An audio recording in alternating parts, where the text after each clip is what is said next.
Hey guys, this is your boy Markcoos, and welcome back to Markcoos' Reign at Arsenal, episode number 10. And today, first, straight into the game, Liverpool versus Arsenal, quite a big game, at Anfield.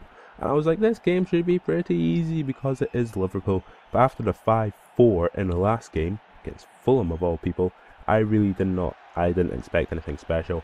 But as you can see, no away kit, nice blue and yellow. And yeah, so we're facing Liverpool, and I'm like, fair enough, this should be a pretty simple game. And you played Donnie in goal, Coates, Carragher, Flanagan. I was like, this should be an easy game. I mean, you still had Gerrard and Allen and Suarez, but I mean, I played with quite a strong team. They're Hurtfeld, Cleverly, Shaw, Royce, Diaby, Walcott. Walcott had to play down the middle because you should read him what to play. What a frick. And to be fair, that was where my downfall was. But Liverpool, of course, kicked off as the home team, and I was like, fair enough. Liverpool, pretty decent side to be fair. And in the 15th minute of the match, Theo Walcott gets through on goal, and I was like, Theo takes near a shot post, and Donnie saves, and I was like, god damn it. Then in the 39th minute, Royce gets away, power shots it, and it goes just wide of the post, and I was like, oh god, I need to take my chances. This is a Liverpool side which probably beat me. But anyway, in the 45th minute, Royce gets round the keeper, pops in the back of the net, and I was like, alright, I should technically be 3-0 up and not 1-0 up coming up to half time. So I was like, alright, need to settle down, start doing my business. You know, I'm happy with it, as you can see, clapping my hands, but I really needed, I wanted more goals. I didn't want to just be 1-0 up. But anyway, at half time, it is 1-0 up. And, I mean, I've had 4 shots on target, bit of domination on possession, bit of domination on pass completion. I'm like, alright, this game's not going too bad. I thought it'd be going a lot worse than it was. But then in the 56th minute, for some reason, I just can't defend against Steven Gerrard. Shaw goes in for the tackle, the Hurtfeld goes in for the tackle, Vermaelen goes in for it, and Gerrard just pops him back in the net. And I was like, god damn it. I mean, Jesus Christ. 50 minutes on the clock, and Steven Gerrard has scored. So I was like, fair enough, he is Steven Gerrard, he was scoring the big games, so 1-0, not a bad result against Liverpool. But then it all more or less goes straight to hell. Suarez on the ball, passes it through to Joe Allen. Joe Allen takes it, crosses it in. Henderson gets his head on it. Chesney at the near post ends up hitting it off himself onto the post, back onto himself, and into the net. And I was just like, what game? Yeah, trolling me. Troll it. Look at that. What's he doing? What are you doing? Anyway, 6 minutes on the clock. Get through to Theo Walcott. Walcott heels it back to Markcoos, and Markcoos pops it back in there. And I was like, that's what I deserve. I mean, they've only had 3 shots on target. I've had 7. I mean, what the hell? So unfair. Well, as you can see, Markcoos 2 goals to them, not bad at all. So Roy scores, and I was like, not bad. And yeah, so pretty good finish round to be fair. And yeah, so I was like, not bad. I mean, I'm not expecting to win every match, but getting a draw against these teams is what really good. But here, Suso gets played through on goal. And I've never seen the composure from him in real life, but he may or may not be really composed. But what the hell? He just sort of does a little flick over Chesney, and it goes in the back of the net. And I'm like, right, this is 70 minutes on the clock. This is just going to make my game a lot more tenser. So I mean, look at that for a finish. But then in the last minutes of the match, I try and pass it back to Markcoos. They clear it, and I'm like, oh, one more attack. But no, the referee blows a whistle, and I've lost my game. Oh, no. How angry are you with me? I shouldn't be losing games. I mean, they only had 3 shots on target. I had 9. 9! And got beat. And Gerrard gets man of the match when Walcott played so much better than him. And Royce, and Diaby, and Cleverly. But yeah, with me getting beat, Man City went out and won, Chelsea beat Man United, Everton beat West Brom, and Wigan got beat off Sunderland. And I was just like, with that happening, Man City I think are now 2 points or 2 points behind me, I think. And I was like, alright, this makes it a bit more difficult because of the fact that the 2 points behind, it makes it a bit more difficult. But as he Tottenham also beat Norwich. I'll always keep my eye on Tottenham because anything can happen. But no, Man City are now 4 points behind me. But I was like, alright then, I'll try my best. But into the next match, it's an old saying. It's true that in derbies, if Cormac goes out the window, it's a question of who wants it more, and that's exactly why we win goal. Let's go for it. Yeah, we're facing Chelsea. Derby match, yeah, it's Chelsea. And yeah. So it's at Stamford Bridge, the really poorly constructed Stamford Bridge. You can see the low resolution pictures of the hotel in the background. But this match, again, another match I really should have won. But for some ridiculous reason, I just couldn't. I just couldn't do it. Just couldn't do it. But yeah, Chelsea played a pretty strong game, and they had John Terry back. I don't actually know where John Terry played in this match. I don't know if he played at the back or if he played in the midfield. Because they like playing in the midfield. Now I played at the back. Cahill, Terry, Louise, and Cole at the back four. And I played Torres up front, and I was like, Torres, he'll never score against me. But I mean, I played a really strong team. I had Giroud's back in, cleverly Arteta, Rosicky came back in. I don't know why he came back in. I think Royce and Wilshere were like, I don't want to play today. I was like, fair enough. But Chelsea kicked off as a home team, and I was like, right then. Chelsea took it out, and 14th minute on the clock, Moses gets the ball, plays a great football through to Fernando Torres, and I was like, no, Torres, please. And he saves it. Chesney saves it twice, and Vermaelen ends up clearing it. And I mean, this is what you call composure from a striker, because Olivier Giroud gets through on goal. When Olivier Giroud is through on goal, like I've said several times before, he usually pops him in. But as you can see, I'm going up against Hilario and not Czech. So that's what made my job a hell of a lot easier than it should have been, considering that Hilario is absolutely crap in real life and in this game. And in any football game, not ever made, because he was a pretty decent keeper like 5-6 years ago. But as you can see, great composure from Olivier Giroud at the near post finesse. And yeah, so 1-0 up against Chelsea, and I'm just like, fair enough. Come at the half time, shouting gets the ball, clears it, and the whistle blows for half time. So 1-0 up, and I was like, not bad. From the stats, see, they actually had 6 shots, 6 on target, and we've had 4 on target. And I was like, okay, maybe I don't deserve to be winning 1-0. I mean, maybe not. But Royce gets it back to Rosicky. Rosicky takes a shot off the bar, and Cole clears. And I was like, alright, fair enough. 75th minute of the match, Torres eventually gets through on goal, and he actually has the finesse and the finish and the composure to actually pop it in the back of the net. And again, he's got a ridiculous hairstyle, which I need to change, because that came with my edit file, what am I talking about? Option file. So I need to change that. It was absolutely ridiculous, because I'm thinking about maybe buying him, because I need a backup striker, considering that Giroud is the only striker I actually have.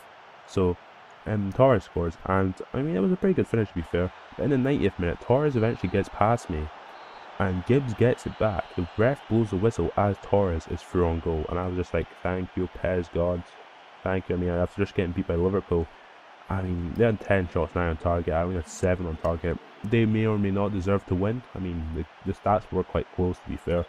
And man of the match was Cleverley. Of all people to be man of the match, Tom Cleverley was man of the match. That was pretty weird. But Everton drew with Man City, and I was like, thank the Lord that people are drawing with Man City. I think Man United got beat by someone.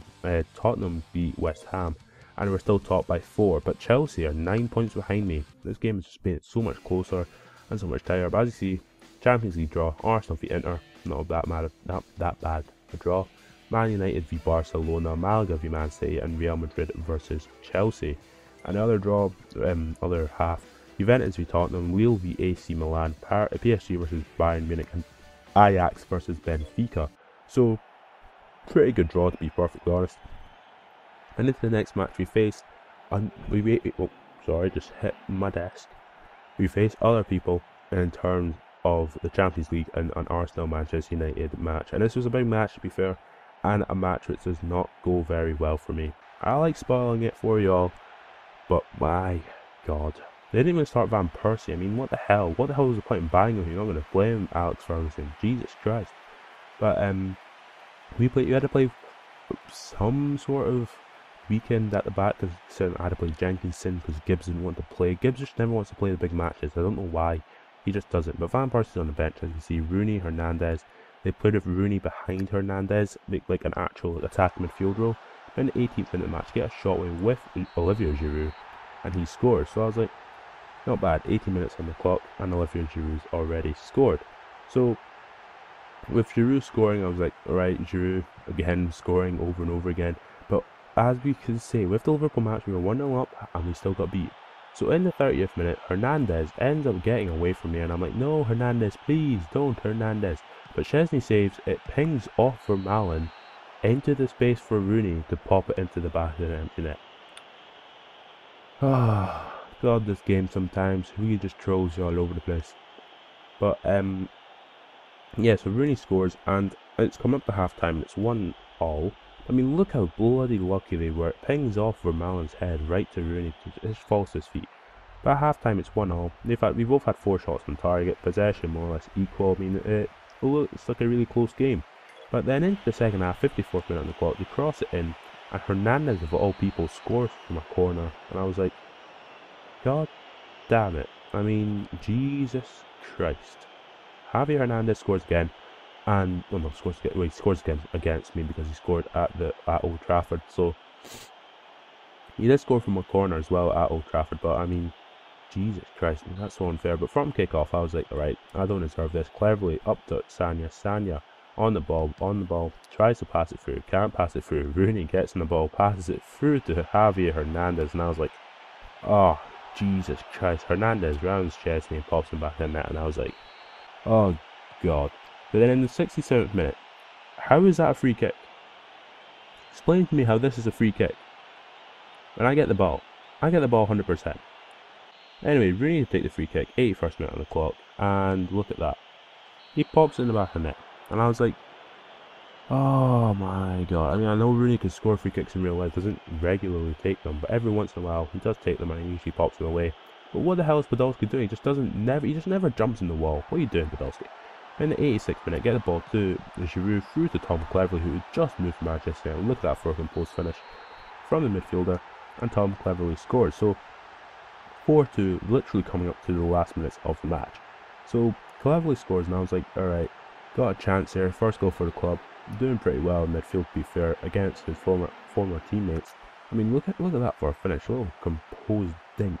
Great finish pass. I think it's Lindegaard. But then in the 88th minute, Mertesacker, I get behind Rooney, and for some ridiculous reason, Mertesacker decides just to put his leg out. I didn't actually do anything. He just puts his leg out, takes out Rooney, and then starts riding him. And I was like, what the hell are you doing, Mertesacker? So he gets a red card. I make no changes to my tactics. Giroud gets played through on goal in the 90th minute. Get a shot away, comes out to Podolski, and look at that 4 finish. I mean, I'm the moral victors today. I mean, I just play so much better football. They play all these crappy goals and running around the keeper and all that crap. And look at that 4 finish. He takes one touch, composes himself, and just pings it into the top corner. But in the 90th minute, I end up getting past Chris Smalling, pass it back to Arteta. I think it's Vidic steps in and pops it and clears it, and I lose 4-3 to Man United. Oh, 2 losses in 1 episode. Anyway, they had 8 shots. We had 8 shots on target. They had 11. So maybe they deserve to win. Just maybe. But Rooney gets man of the match. I was like, no, Rooney can't be man of the match. He was absolutely crap the whole match. Other than the free kick and the goal he scored, he was nothing. But Man City beat West Brom, and Aston Villa got beat by Chelsea. So Tottenham also beat Wigan, and Stoke beat Liverpool. Liverpool beat Stoke, but we're 1 point ahead of Man City, 6 points clear of Chelsea, and I was like, oh God, oh no, I was feeling a bit tense. But into the last match of this episode, West Brom versus Arsenal. This match, not as difficult as I was hoping. Of course, I always like difficult matches, but I don't want too many difficult matches in a row. As you can see, I did just have Liverpool, Chelsea, and Man United. I mean, Jesus Christ. Jesus. But, yeah, West Brom played a pretty tame team, to be fair. I mean, they started Rosenberg, Jerome Thomas, Odom Wingy, Popov, Brunt, Morrison, Reed, Ridgewell, Craig Dawson, and Tamas. I think it's 4, maybe may or may not be 4, so I wasn't really paying attention. But I had to start with a really poor team. Adler, Mikel, Giroud, Cleverley was playing left back, Diaby, Cazorla, Wilshere. I mean, like, holy hell. I mean, I had Arshavin playing midfield, playing up front, and Thierry playing the wings. I mean, Jesus Christ. But here, Cazorla gets the ball, plays a great football through to Thierry, and on Reed's through and goal, I'm like, nah, I'll pass it through. Dawson can't get to it, and Arshavin pops in. So I was like, fair enough. So Andre Arshavin pops in, and he's not getting a contract renewal, so he's going to have to sort of impress to get himself moved to another club, because of course I'm not giving him a contract. He's too old. He's not really the best of the players. He's like an 80 overall at the current moment. Doesn't really deserve it either. And the 9th minute of the match, Jerome Thomas gets away from Giroud, and for some ridiculous reason he just dives in. I don't actually dive in, but it doesn't really matter because Brunt misses the penalty. Like, Adler saves it anyway. But in the 30th minute, cleverly passes it straight to Jerome Thomas, and Jerome Thomas pops it into the back of the net, and I was like, God damn it. I mean, I know it's Jerome Thomas, I know it's a bit ridiculous, but I mean, cleverly just literally passed it straight to him. It's like, it happens way too often. But from kickoff, I get the ball with Santi Cazorla. Arshavin makes a run, and I'm like, screw this crap, and Arshavin does a little trademark finish with it. It's weird because when you look at it, it looks like he has sort of player ID because of the way he actually strikes the ball. If I showed the replay, you actually see what I'm talking about. The way he strikes it's a lot like the way he striked it against Liverpool in the 4-4. I don't even show the replay. But yeah, half time, it's 2-1 to me, and I'm just like, well, I'll take my time with this. I clear it, and basically that was the only real chance for West Brom other than like the penalty and the goal. So we've both had 3 shots on target. I'm a bit more in possession, and yeah, so in the 54th minute they end up, Rosenberg gets thrown goal, Adler makes a great save, and Mikel is on the line to clear it. I mean, he clears it, it comes straight back to him, and he ends up getting it away. But from here, Mikel gets it 80 minutes on the clock, passes it through to Abu Diaby. Diaby is like on his little great run he has usually, passes it through to Thierry Henry. Like Thierry Henry, a little bit slower now these days due to the fact that he is 34. He ends up passing it back to Santi Cazorla, Cazorla back to Arshavin, and Arshavin into the back of the net. So Arshavin with the hat-trick, he's with the celebration. He's telling the West Brom fans to shut the hell up as he goes and gets a match ball, because of course that's what you get when you get a hat-trick. So Arshavin scores a hat-trick, and it's probably going to be one of the last hat-tricks for him in his Arsenal career, considering I'm getting rid of him. But yeah, so final score 3-1. After having lost 2 games, well, having played really poorly for 3 games in a row, winning this game was pretty good. I mean, West Brom did have 1 more shot on target than me when they had 6 and I had 5. I've had the dominant possession, so. But Arshavin gets man of the match, of course, because he did score a hat-trick. And the other results are Sunderland got beat by Aston Villa, Newcastle got beat by Everton, Aston Villa of all people beat Man United, Reading beat West Ham, Norwich got beat by Fulham, Liverpool and Southampton drew as Tottenham beat, I think it was Everton, and Stoke got beat off Chelsea. So we're still top of the table. Chelsea is still 6 points behind me, Man City are only 1 point behind me. So if you have enjoyed this episode of Markcoos' reign at Arsenal, subscribe to my channel for more.